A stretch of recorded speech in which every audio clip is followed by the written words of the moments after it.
Okay, cool. So, just to intro in for this is here with John Hawk, getting ready to fight Tim Carpenter. He's 8-1 out of Philadelphia, PA. How do you feel, going against the guy who he probably has the most amount of Bellator experience that you've fought so far? Do you think that means anything? Not really. I guess it does for the big show experience. But at the same time, you look at dude's record and look who he's fought. Dude hasn't fought anybody. The only person who really fought was with Mutombo or whatever, the Bellator champion. Yeah. His other fights, he hasn't fought nobody. And if you look at my fights, hey, everybody that fought in Bellator other than Riker is in the tournament. Roger Hall was in the tournament, but I think he had a heart condition, so supposedly something like that. So that's why he's not in the tournament. Marcus Anthony is in the tournament. I beat him.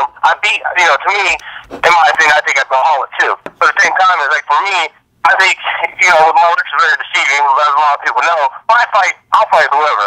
I usually try to fight the best competition. And at the same time, as you look at who I fought, I fought a lot of good name people. And the fact that, with him, with the experience, it doesn't matter. My whole thing is, I got a great training camp, great training partners.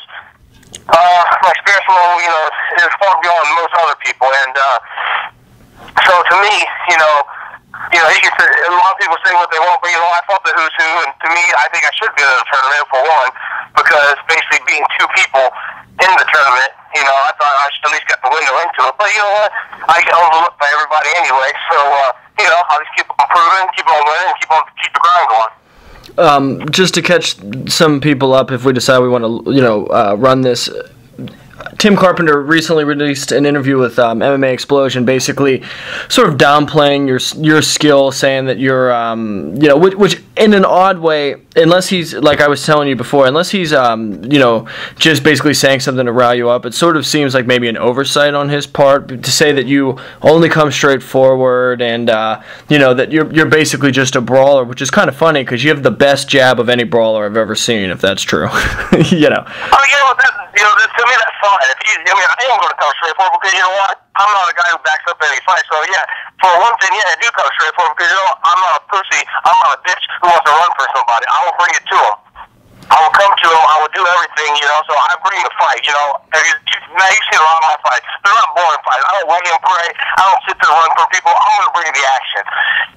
And at the same time as I'm not going to talk. I talk. If I talk the talk, I will definitely walk the walk. And like I said, you see me, I don't matter who it is. I don't care who it is, Marcus Anthony, I'll bring, I'll always push the action no matter what. So if you want to say, Johnny, I'm a straight go-out fighter, that's fine. That's his opinion. Just like Marcus Anthony and everybody else, they always overlook me. And then that's a good thing because they don't know me. So actually when they see me, I'm a big 205 pounder, I'll bring it. Call me a brawler, call me what you want. My brawling, my jab, look out for my right hand too because you'll feel it coming next Friday. Yeah, I agree. And, I think one of the things that's really going to affect him, and it's sort of funny that he pointed this out, is he's sort of a methodical guy, likes to, I'm not telling you anything you don't know, but he, for the audience listening, he likes, he works behind a jab, he throws a lot of low kicks, he kind of likes to pick and kind of knock away round after round until, a lot of his guys can't take it. But I think when you go out there and set a pace on him, he's not going to be able to just sit in there and be comfortable like that.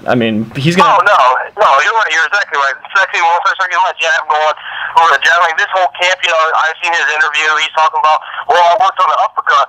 Go ahead, go on and work on a stupid-ass uppercut. To me, it's like, wow, one punch ain't going to do shit to me. He's going to need more than freaking that uppercut. Like I said, look at his last opponent. The dude looked like a 5-foot freaking midget. I'm going to come in there like a beast. He just going to throw everything at me. I'm going to say, bring it. And it's like I said, just like most other fighters, once they hit me, I can take a shot. And once he sees that, he's going to be a war hurt going, oh shit, this dude ain't no joke. I can be, like I said, he is right. I'm a freaking tough dude. And I don't care, like I said, I might not be as skilled like he thinks it is, but you know what, to me, I don't think you don't have to be skilled, but I think I'm a smart fighter. I push the pace, and I use my technique well, and I stick to the game plan.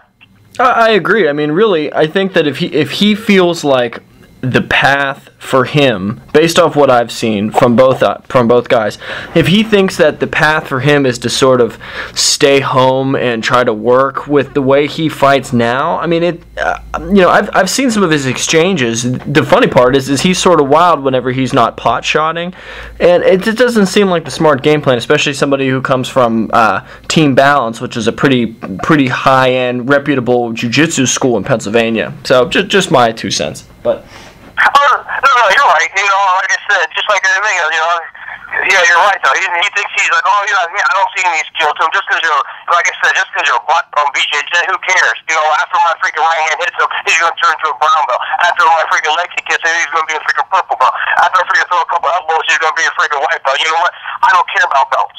Belts only hold your pants up. I don't give a shit about that. Like I said, I can talk the talk, too, because you know what? I fought guys who are black belts. I don't care the shit. I'm a black belt standing and striking and standing and banging, and I'm a tough dude with a great chin. Like I said, I'm a fighter.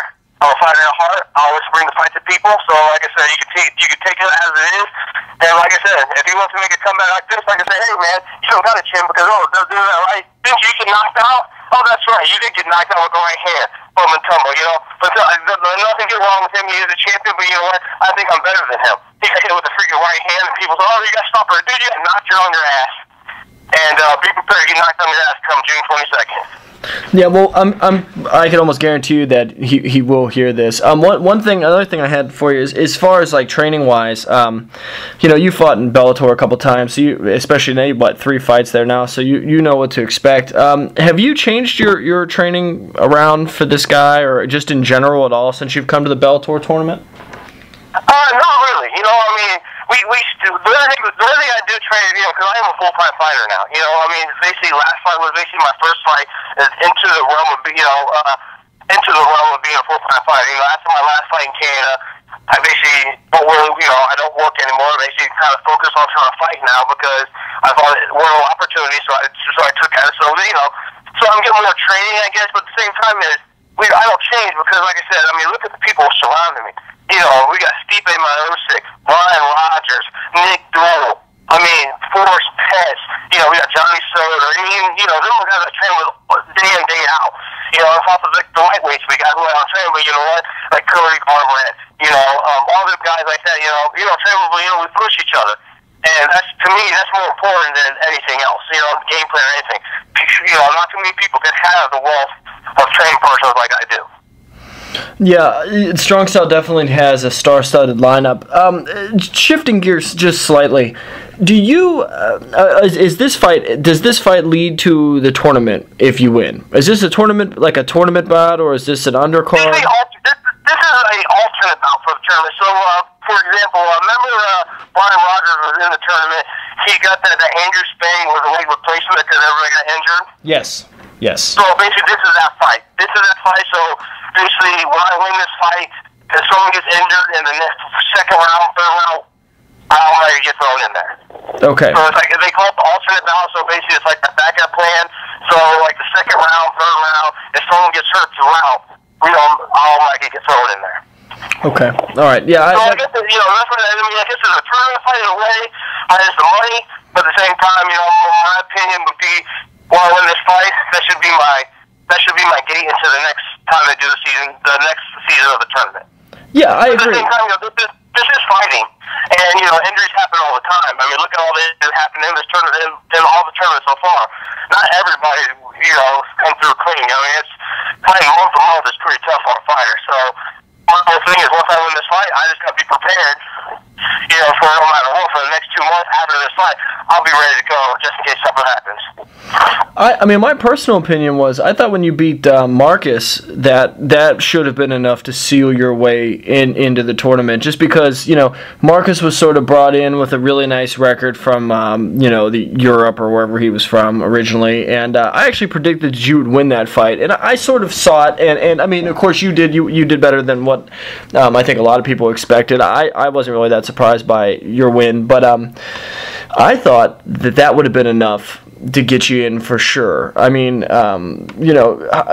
you're right. If a win here should seal your tournament spot next year, or an alternate spot this year, maybe. Oh no, you're exactly right. I don't know if solution to it either. Like, I hate to, injuries are BS. It's a form of everything. But when I fought Marcus Ventura, I screwed up my shoulder so bad after that first round, I could not lift my arm up the second, third round. I mean, if you go back and watch the tape, you can hear me say, Marcus, I can't feel my shoulder. And Marcus goes, don't worry about it. Don't worry about it. And the whole time, I literally could not lift my left arm above my head. I don't remember. It hurt so bad. I don't remember throwing a freaking jab the second or third round. I don't remember. That's how bad I was in that much pain. And people, like I said, excuses are, I want to fight, want to lose, but that's what happened. I basically beat Marcus Ventura with one arm. So people don't know that too. My whole thing is, I fought in that second round when I was on top. I couldn't even throw an elbow. That's how bad, you know what I'm talking about. When you see that fight, I was on top. I couldn't even throw a left elbow. That's how bad I could not even lift my arm. And I thought I could have finished him in the second round if I could have threw my elbows. But I was working with one arm at the time. No excuses, because like I said, a fight is a fight. Injuries happen all the time. So I never say, hey, people, I was injured. But at the same time, you know what? Tim Crawford will take whatever he wants to. I'm a tough dude, and I'll fight through anything. And even with the injury, I thought I'd be a pretty high prospect, Marcus Ventura in Europe. Give all respect to him, too. He was a tough dude, but at the same time, I went to the hospital after the fight. That's how bad my arm hurt, Yeah. Everything's fine now, but at the same time, I was basically, I fought the second and third round with a hurt arm. And people were like, oh, that third round, Hawk, you were gassed. I'm like, you know what, technically I wasn't gassed. I was in so much pain. And that when you get injured, it's just your cardio. I think as a big guy, I have a great stamina, I have great cardio for being a big guy because I do push the action. But at the same time, I was hurt, but at the same time, and I pulled through. So, he was right, I am tough. But at the same time, when I have my both arms, when I actually use my jab, he's going to feel it. And then when my power 2 comes, be ready because I'm going to be looking for a knockout.